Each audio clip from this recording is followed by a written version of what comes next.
If you cannot get people to stop and even pause on the content that you're putting out, you have no hope of them consuming your video, your carousel, or whatever post that you have. Your headline is the thing that helps hook them. This is Candice Davis-Blackman, a certified content and email marketing specialist who has helped clients across 11 niches and in 3 countries build lead generating strategies for their service businesses with content marketing. And today on Useful Content, she's going to help us bring order to our content with content planning and strategy. We're going to look at how to use tools to enhance your content planning and creation. Well, I have a whole bunch of tools.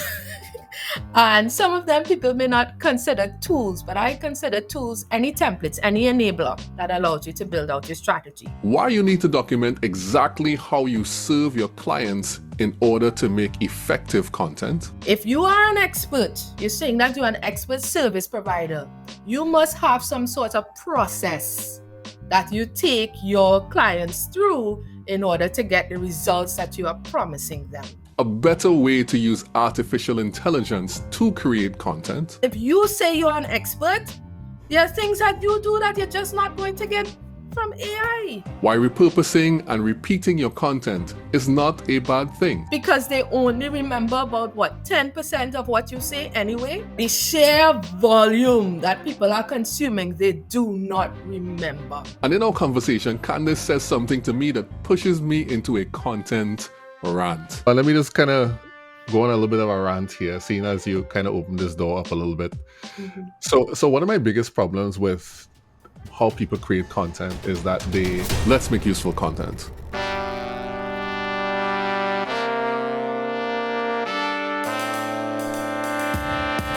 Teaching you to make useful content so that you can build long-term relationships with the people that matter to your business.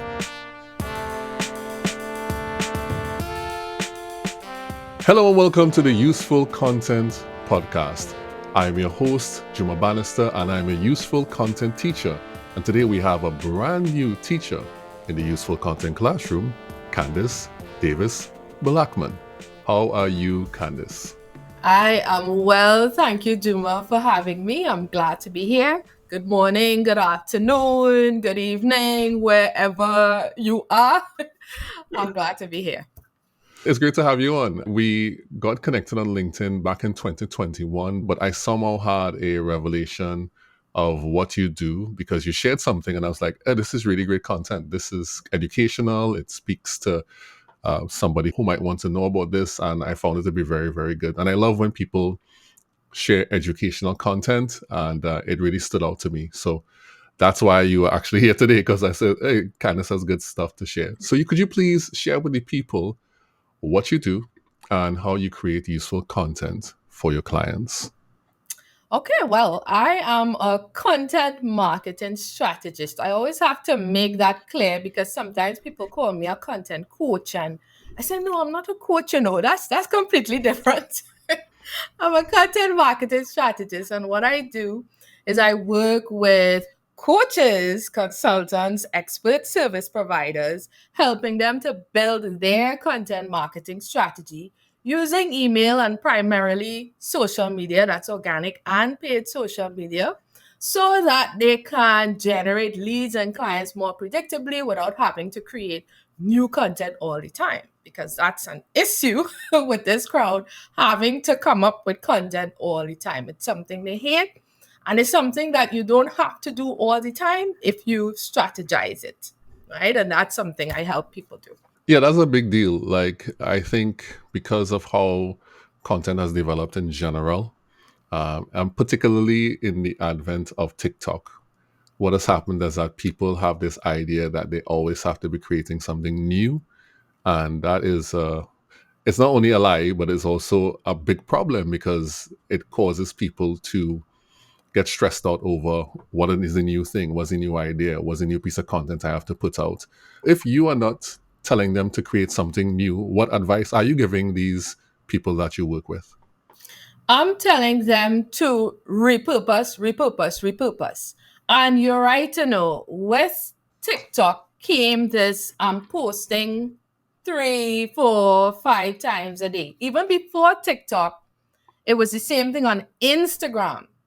People would be giving you advice to post multiple times a day if you want to grow faster. That's the whole thing. You want more followers, you want more engagement, and you need to post multiple times a day every day.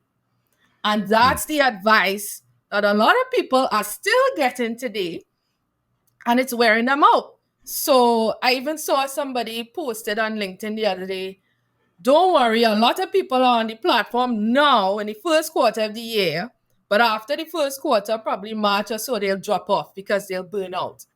Because of Mm. this, they feel this need to have to create new content all the time. So I'm saying that no, you don't have to create new content to know. You just have to repurpose what you have. And if what you're starting off with is good quality, targeted content, then you can repurpose. And there's a strategy for repurposing so that you don't have to worry about sounding too repetitive, is what you hear people say. But they'll say that they heard that before. No, not if you do it in the way that I show people how to do it. Well, yeah, that's good. And I know you yourself probably got caught in that in the early days of creating your content, having to share multiple pieces of content and doing new things all the time. How did you escape from that and use repurposing to make your content now? I started off, I always, in the beginning, when I decided to post content for myself, because in my previous life, I'd say, I was a social media manager. I did social media management. And I never did 7 days a week, even when I was doing it for people. I would say, no, the limit is 5 days a week. So when I started posting for myself under Social Rebellion Marketing, that's my brand, I did 5 days a week. And I think putting yourself out there for the first time, you feel this kind of, okay, you're a newbie on the block. Everybody's been posting for a while. And you feel this pressure to have to come up with something new to say all the time, new to be relevant because, oh gosh, they will say they heard that before, kind of thing. So always trying to come up with something new week after week until I got probably a year or so into it and realized people don't remember. They don't. You remembered in the beginning. Now I don't. Now I don't even remember what I posted last month. It's only because I have a sheet that says what I posted is the reason why I remember. But you realize people don't remember because they only remember about what, 10% of what you say anyway, because of the sheer volume of content that's coming to them on a daily basis. I mean, if you look at the stats of how much content is being produced on each platform, probably LinkedIn is the least competitive. But the sheer volume that people are consuming, they do not remember. They simply don't. Either that or maybe they heard it and they need to hear it several times for it to sink in. They need to hear it in different ways for it to really start to gel and come together and make sense for them. So I think it's not an issue that people should worry about in terms of feeling repetitive. And I felt that way, and I discarded that when I realized I repurposed the content in that I spoke about the same things in different ways, and nobody said, "You said that already." Nobody said that. Nobody said that. I mean, Mhm. the comments, the reactions were pretty much the same as if people were seeing it for the first time. Yeah, and that's so true. I think that people do get caught up in this, shiny object syndrome, and I have to do all these new things and jumping on trends, which that's one of my, I hate that thing the most. I can safely say that this trend, the jumping thing, and social media, some parts of it has some segments of social media and digital marketing has trained us like that. So they are to blame and we are to blame because we accepted it. But I know that you are very much into content planning and creation. And today we're going to go deeper on how someone can plan content and create content in order to prevent that type of burnout and that type of not being able to focus on something that matters to their business. So, why do you believe that business owners should have a content plan before they start to create? That is to save you from random acts of content. Meaning you wake up, on a morning and you're thinking, what do I post today? And if inspiration does not hit you on that particular morning, you will not post. And then it may happen a second and a third day. And eventually you start to get this feeling of, oh gosh, they haven't seen me or heard from me in the last week or so. And then you get into a rut and you don't post until the second week and the third week. And then all of a sudden you feel frightened about coming back and that kind of thing. So you get into a spiral. And the whole idea of having a plan is to save you from having to get up in the morning and think about what you have to post that day.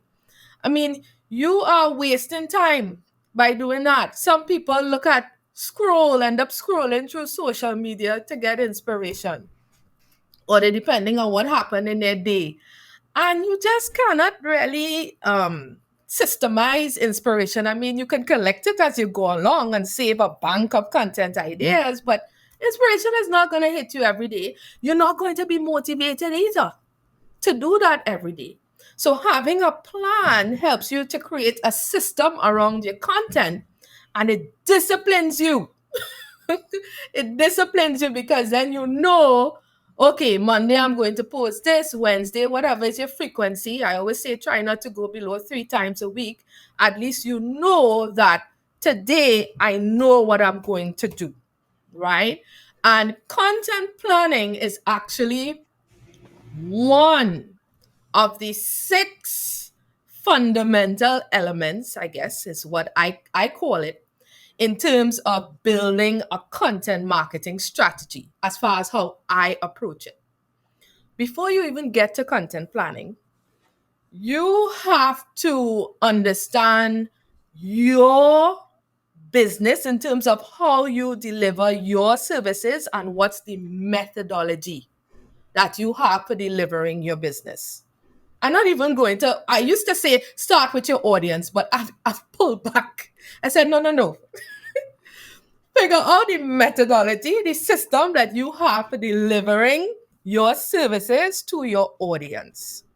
Because what you're going to do, if you don't do that, is end up with content that is not related to the way in which you deliver value to your clients, to your customers, right? So you need to first understand what it is you do, right? You need to document that. And you would be surprised, a lot of coaches, consultants, expert service providers that I work with have not yet done that.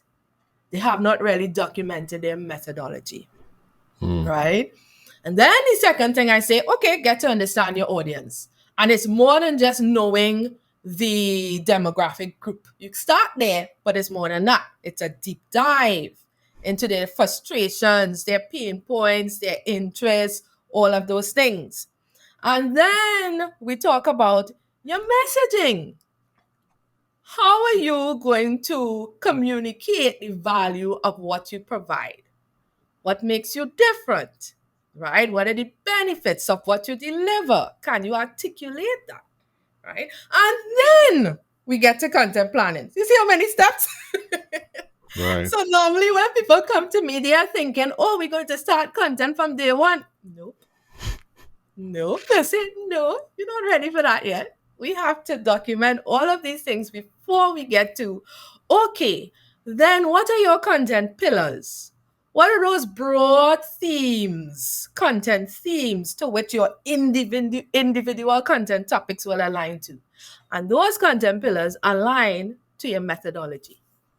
So that's why we have to figure out your methodology first. I'm very intrigued by the methodology. I think I know what you mean, and maybe I know it by a different name. But could you go a little deeper into a business owner discovering their methodology and maybe give an example about what that is for the people? Okay, I will use my own self as an example, right? My methodology, there are 6 steps. Audience, just 6 key steps. So what I call that onboarding analysis area. So I group all of that, understanding your methodology, understanding your audience as the first step. Your messaging, understanding that, putting that together as the second step. Your funnel, Some people call it a client journey, a buyer journey. It goes by several different names, but it's basically what are those steps that you are doing to nurture a prospect into a lead and a client? Your content planning, content creation, content distribution, and in distribution, there's promotion. How do we get that content in front of your audience? And lastly, your analytics. How do you know that you've been successful? Right? So everybody that comes to me goes through these steps. That's my methodology. That's my system. In other words, if you are an expert, you're saying that you're an expert service provider, you must have some sort of process that you take your clients through in order to get the results that you are promising them, Mm. right? If somebody cannot do that or they haven't been doing that, then they are not a good fit for us to work together. Because I can't tell you what your process is. You have to have that. And I've had instances where people have come on and they simply have had no process. If they're very new, they haven't worked out their process. And we can't work together. We can't work, I learned too, from doing this thing and realizing, okay, that wasn't a good person to work with because they didn't have a process for what they take their persons through. And I'll tell you why that is so important for me. It may not be for others, but it's important for me because when it comes to coming up with your content ideas, my approach stretches you. You have to be able to speak confidently about what you do. And if you haven't really internalized that, know your system, know what you do to get people the results, then you're going to struggle. You're going Yeah. to be asking me for, can I just do a motivational post? And I don't know. That is not enough. That Oh is my not goodness. enough. Okay. Can't do that. I love that. And I agree with you 100% that knowing that, and here's the thing is that these people are experts. They're Yeah. doing the actual job. Hmm. They've done it for, and many of them have been in the work for a number of years. But when you say, well, how do you do this? They're like, well, Yeah.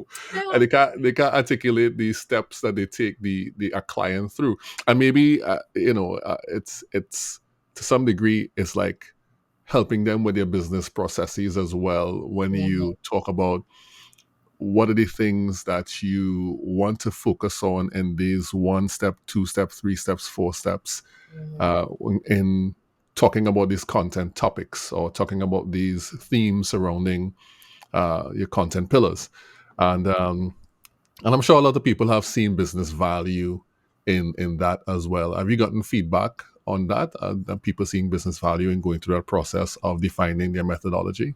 absolutely. Absolutely. It helps them get clear. And you're right. It's just that they've become such masters. Some of them, they don't have a process yet.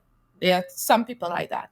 But those that who I would consider experts, they've just become such masters at what they do. And maybe they just never documented it. And it is hard sometimes to place yourself in the position of the client, not knowing, because when you know something, it's hard to unknow. To place himself in that position and say, okay, what is this person showing me to be able to help me achieve that result? And when they're able to document that, it clicks. It starts to make sense why we approach content marketing strategy in that way. Then it all comes together. And I say having a strategy is that you should see the pieces fitting together. Nothing you do should be wasted effort. It should all be building into each other. That's how you Oh, know you have a strategy. okay, great, wonderful. That's good stuff. I like that. All right, so we talked about the methodology. We kind of jumped over into the meta things, which is Hmm. good, right? We just flowed straight into it, which is good.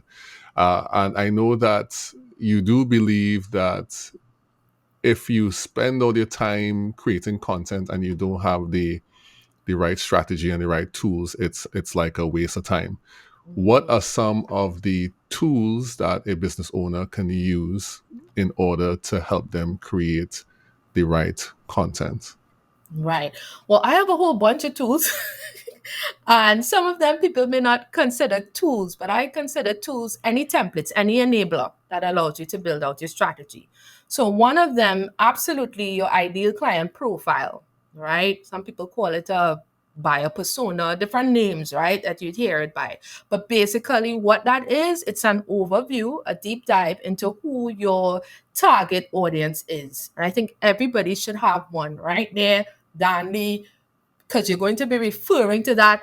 You're going to be updating that even as you go along and you produce content, right? So that's one thing that's very important. Another thing that I use is a brand messaging template, because that helps me in working with my clients to pull their brand message together when you have a template that you can use. And it's not that you have to completely follow the exact wording when you use your, when you've articulated that message, but it helps in pulling it succinctly together. What do I do? What value do I provide? How am I different? Right? What are the benefits of my services? That sort of thing.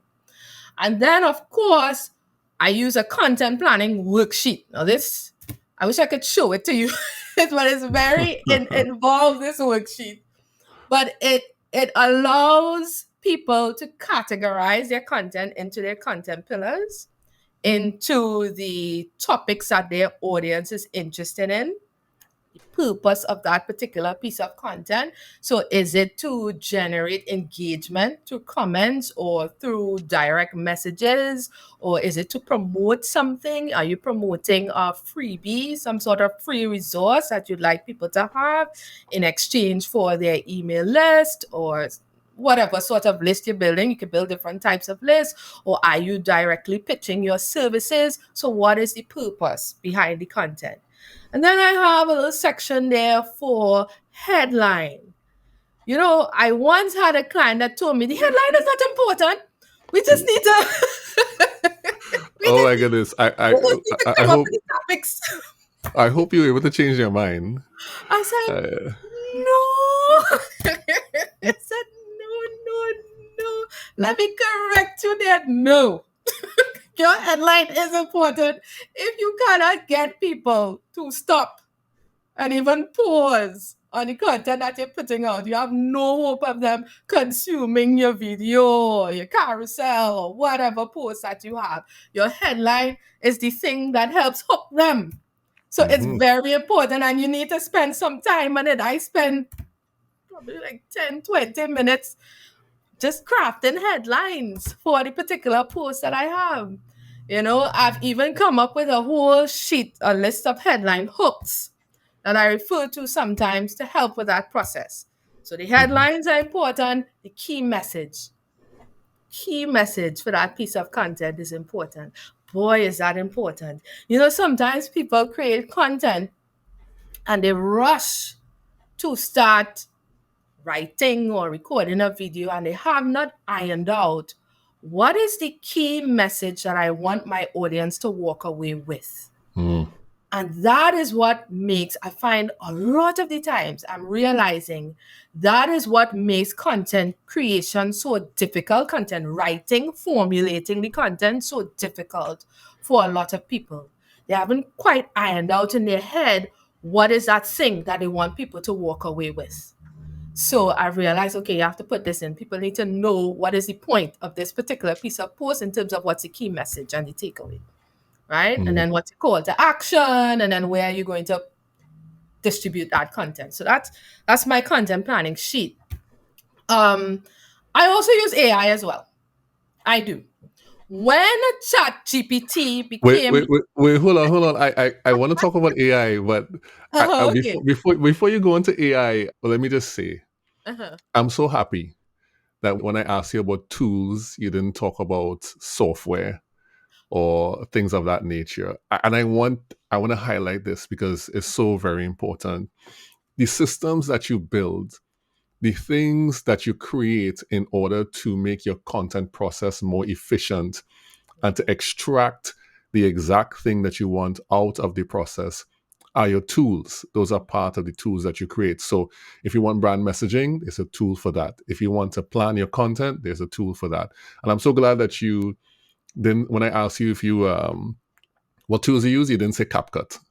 Oh, And, no, yeah, you yeah, know, no, that's a different category. I just want to yeah. highlight that. And I want, business owners to know that the software is not the only tools that you use. The systems that you have that you create in order to make the process more efficient, in order to get at very specific things, that is crafted in order Mhm. to take you from not being able to talk to your ideal customers to being able to talk to your ideal customers. Those are all the tools that sometimes people they don't get, they don't know about. And when it comes to someone like you, then they discover, oh, this is how you actually do it. Mhm.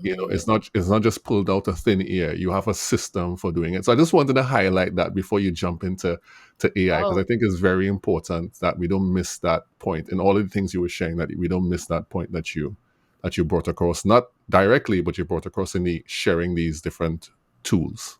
that's good because sometimes I guess I could take that for granted. So thank you for pointing that out because you're right.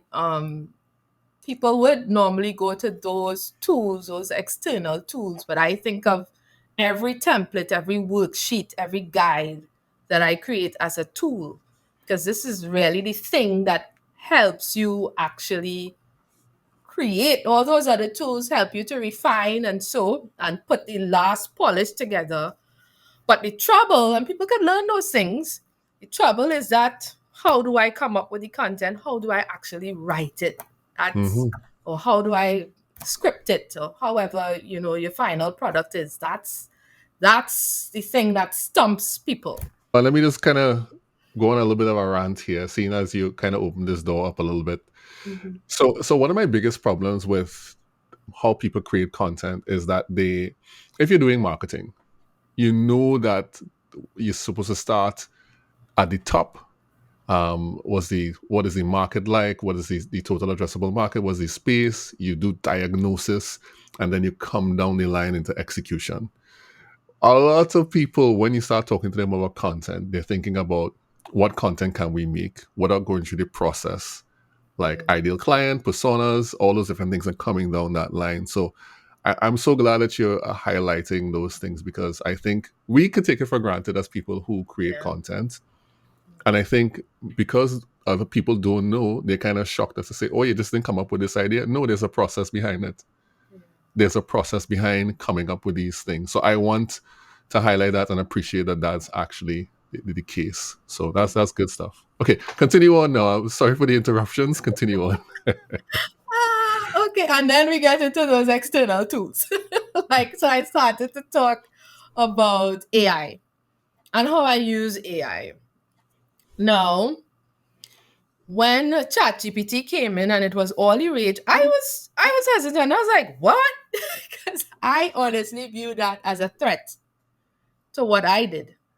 I'm like, Mhm. oh my gosh, tools that help you create content. Well, what's going to become of us? Help people actually come up with content, right? And then I realized, okay, no, let me start to experiment and play with this and come from an informed position when I talk about AI. And I played with it, ChatGPT. Like, okay, let me see what this comes up with. If I say create a post on repurposing, let me see what it comes up with. And it came up with what you would find if you're Googling something. Mhm. But that's just the thing. It's very robotic and dry. Even if I know everybody now has my son just ran into the room. I'm still going to leave this in, but go ahead. Right. I was saying that it's pretty robotic and dry, and even if you say, well, do it in a tone that's conversational, or you feed it a piece of content that you had before in your own tone and say, copy this tone up. But all different prompts people have come up with to make AI sound more human, right? And still, it just doesn't do the job. particularly because you have, again, I come back to methodology, and that's why that's so important. You have your own way and approach and process and whatever you call it, methodology for doing what you do. And AI cannot tell you that. You have it. That came from your years of experience of working with different clients. You can't, AI can't come up with that for you. It's not in your head. It's going to regurgitate what's been out there and what's been said and what's expected, that kind of thing. So I found that the best way to use it is you create, you start with your original piece of content and then let AI help you in terms of editing it. Because when you write, you may be very verbose and wordy, and there may be ways that you could say things simpler and shorter and get to the point. Use AI to help you do that, to edit the work. Don't use Right. it to help you come up with original content because it can't. If you say you're an expert, there are things that you do that you're just not going to get from AI. Mm-hmm. Right? So, but the thing is, we have folks creating content and they're not confident in what they know. They're not confident in, they think, what I do doesn't measure up to what other people do. And so they're using AI to validate what they do. They're scared, really. Yeah. Right? And so that happens and they use AI as a crutch, but I found it just, and you can tell, you can tell AI content. One of the things I hate about it in the marketing field, unleash. Every time I see the word unleash Oh, or really? That's a unlock, thing? unleash or unlock or those words, I know it's AI. Because they just can't seem to get around those words in the marketing space. So you always have an idea when something is AI written Mm-hmm. versus when something comes from the person. And I say Yeah. the better way to use it as far as content writing is to edit. But I also use AI as well to help me generate images.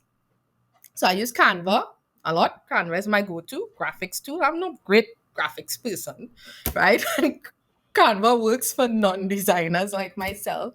And they've brought out a whole bunch of features, AI included, and ones where you could generate images. And I found that that works a lot because I used to spend a lot of time searching for images in these search banks. And now I'm glad that I could type in a word and say, create this image for me.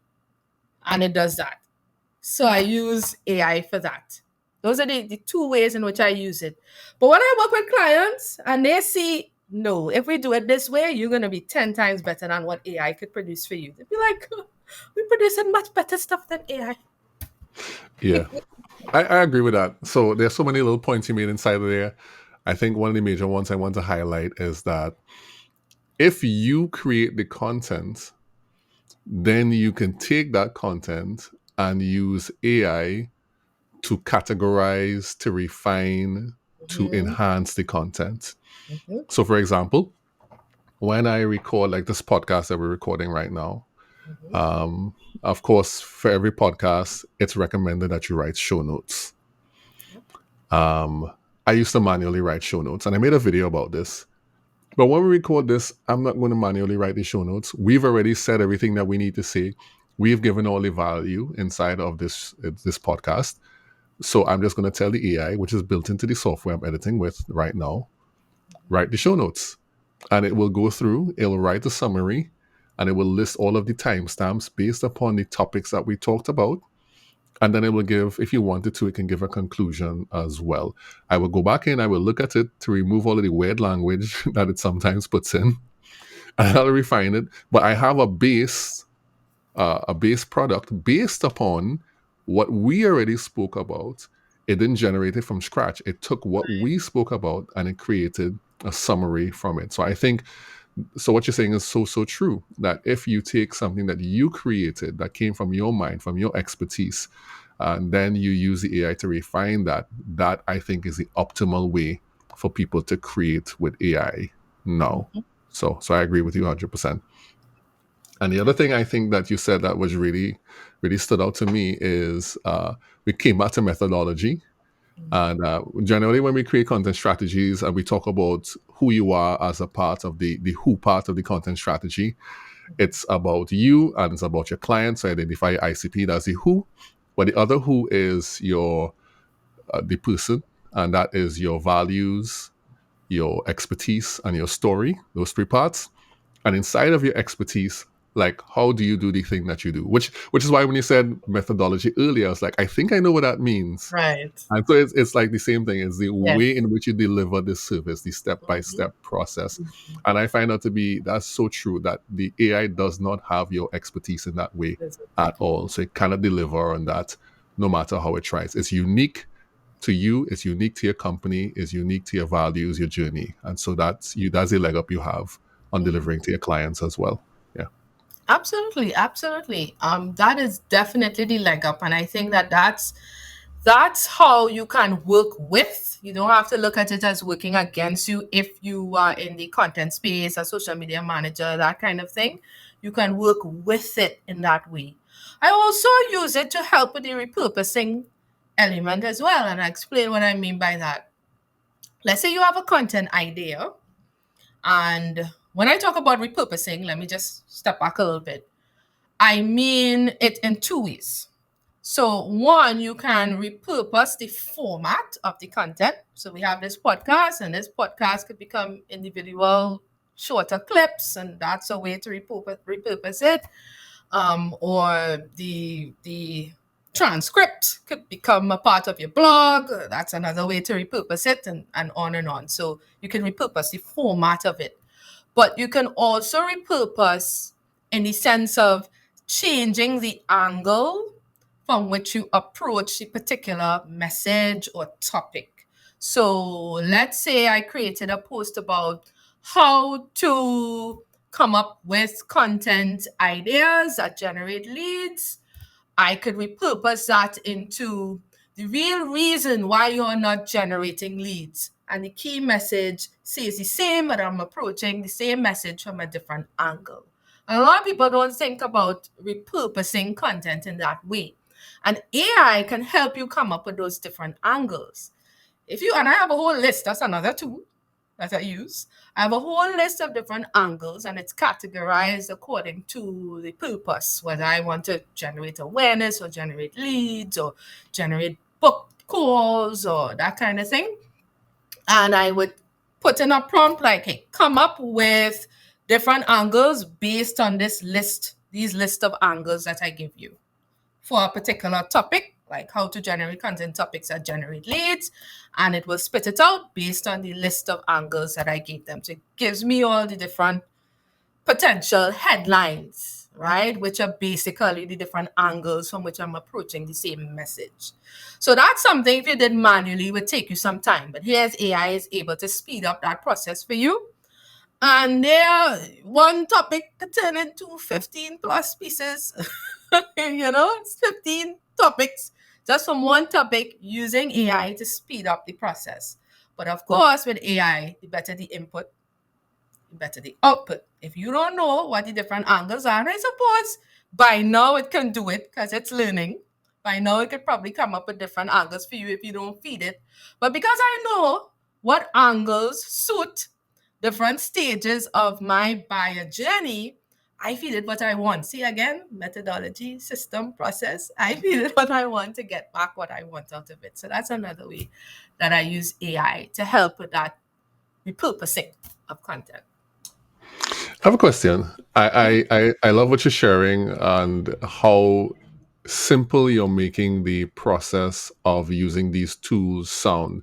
And not just the simplicity of it, but why it's better to do it this way. Because, as you said at the very early beginning of the podcast, avoid random acts of content. And so we are learning how we can do that by using these tools to structure things. You did mention inside of what you said just now, you did talk about it could turn this into take different angles and create, let's just say, 15 different headlines or different types of content. Are you concerned? Are you afraid that some of it might just be too much and it might overwhelm a client? What does a client say when they have all this content now, and they're thinking about, oh my goodness, how am I going to actually use this and distribute it? What is the challenge with having all of this content now? Oh, yeah, because after I'm done with a client, they have at least 60 content topics, and that is overwhelming. When they look at it, they're happy because that's what they sort of wanted coming in, right? That's what they think is the output. Oh, I'm gonna get all these topics. But then when you see it, oh, the next natural question is, okay, but what do I post first? What do I post when? And so that's where another tool comes in, your content calendar. What do you post when?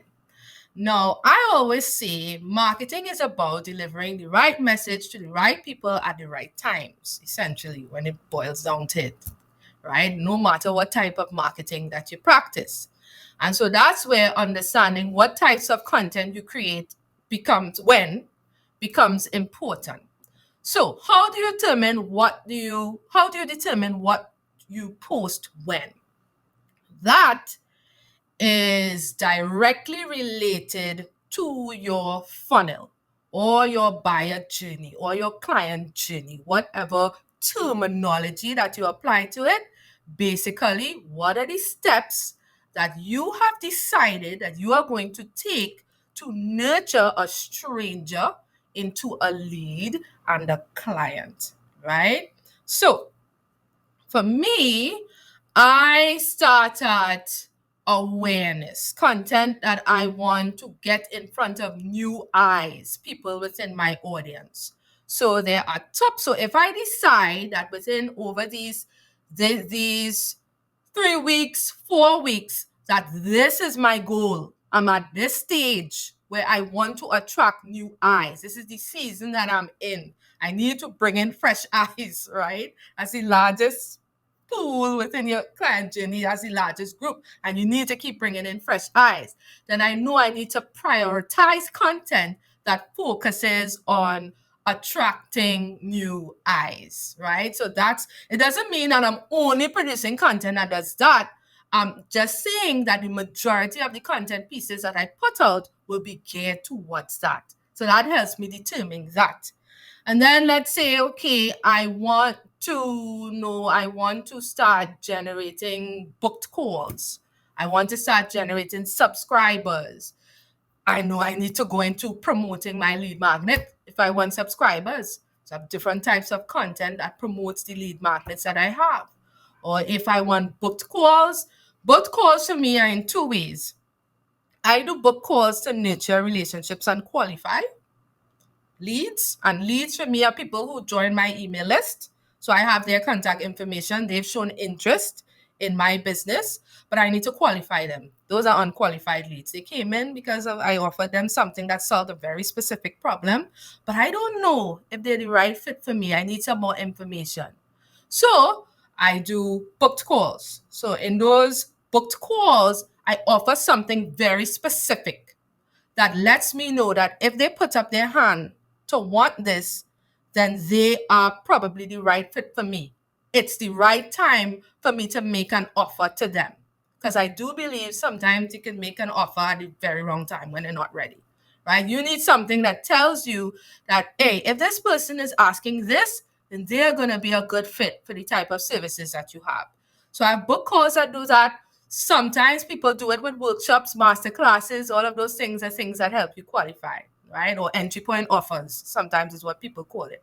They can be paid, they can be free. All up to you, all up to the strategy in terms of how you customize it. And then you have the straight out sales calls where people come on because they know they want your service and they're just trying to figure out, what's the details? How do we actually work together? What's your price? What's your, all those things that can work out there.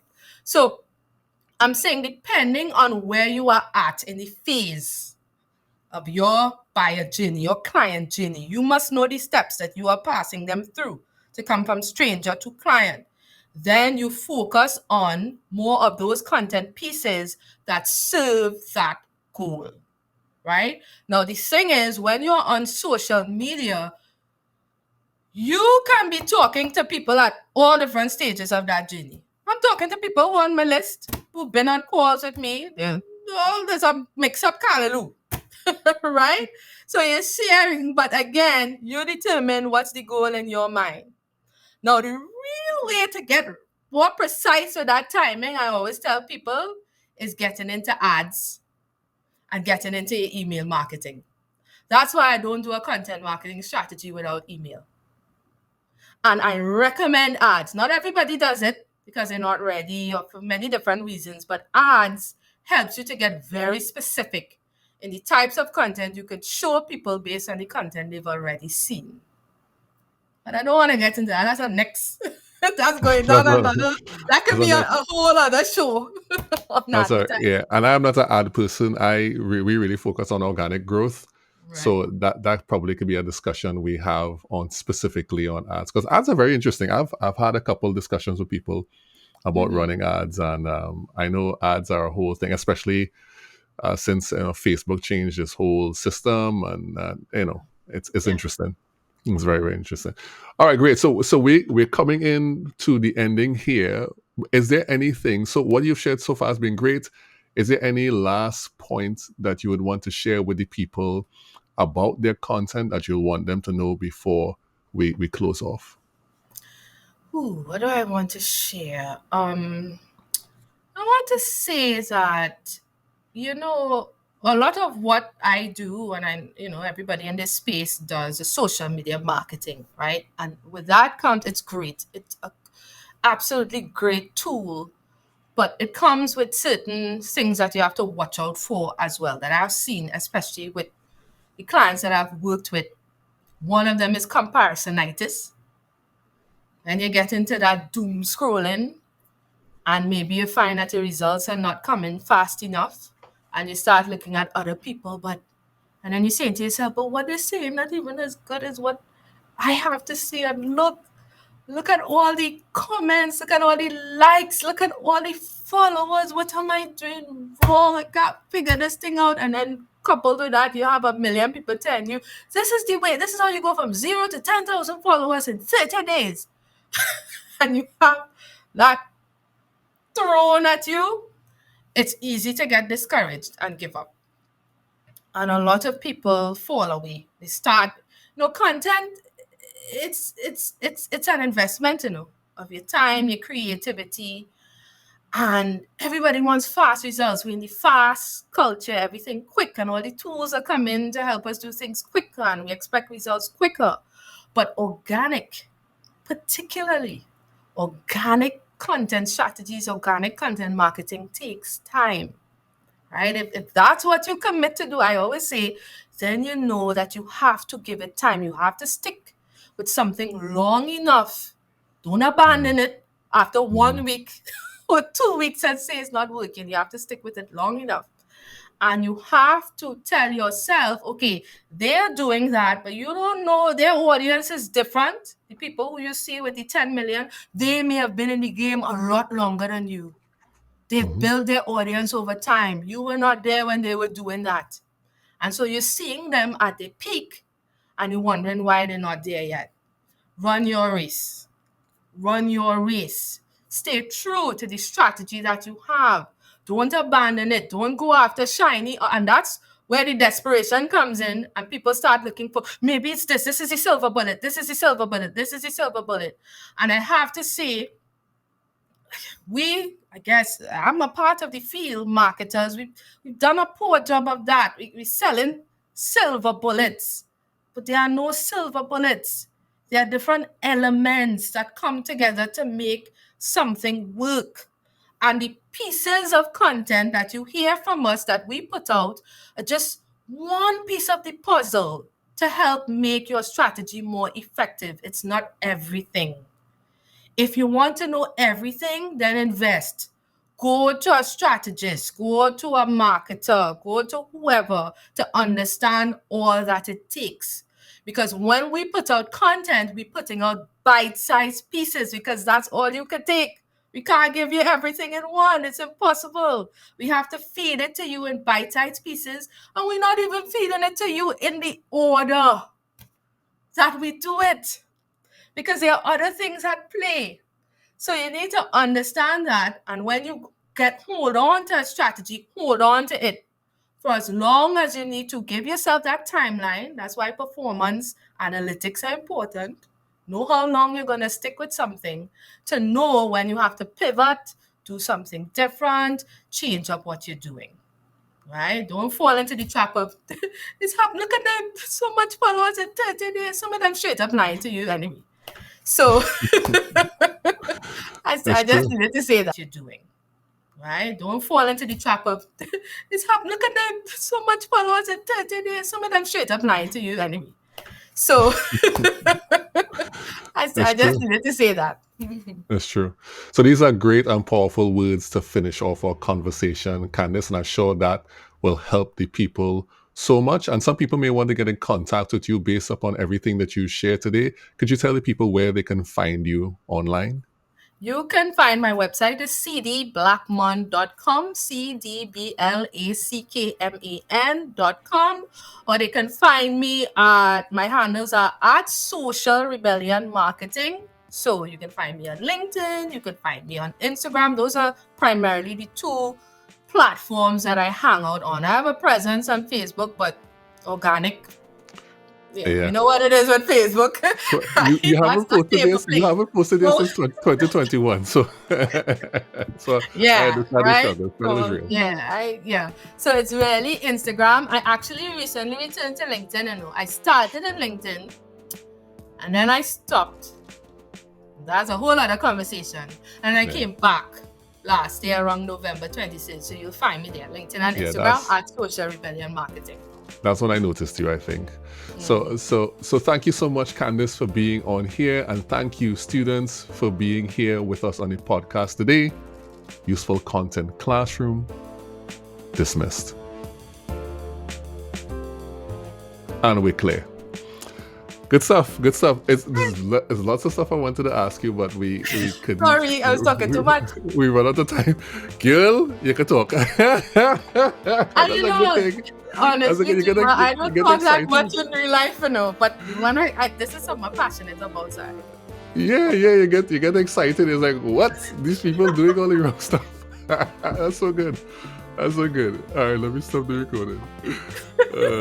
The Useful Content Podcast is brought to you and produced by Relate Studios. You can see the work we do on our website at relatestudios.com. If you like what you've heard on the podcast today, please follow and come back in 2 weeks for another great episode. And if you want to get more useful content in between that, you can follow me, Juma Bannister, on LinkedIn and on Twitter. We all know it's still Twitter. See you soon in the Useful Content Classroom.